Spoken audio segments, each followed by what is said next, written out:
ഒന്ന് ദിനവൃത്താന്തം 11 സോളമൻ്റെ അധപതനം.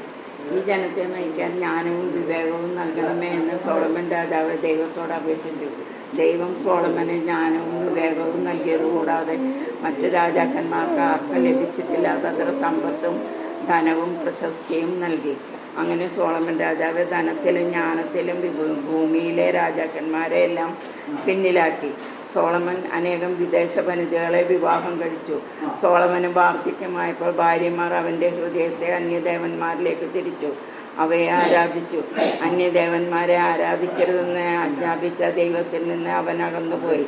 കർത്താവ് സോളമനോട് അരുളി ചെയ്തു, നിന്റെ മനസ്സ് ഇങ്ങനെ തിരിയുകയും എൻ്റെ ഉടമ്പടിയെ ഞാൻ നൽകിയ കൽപ്പനകളും പാലിക്കാതിരിക്കുകയും ചെയ്തതിനാൽ ഞാൻ രാജ്യം നിന്നിൽ നിന്ന് പറിച്ചെടുത്ത് നിന്റെ ദാസന് നൽകും.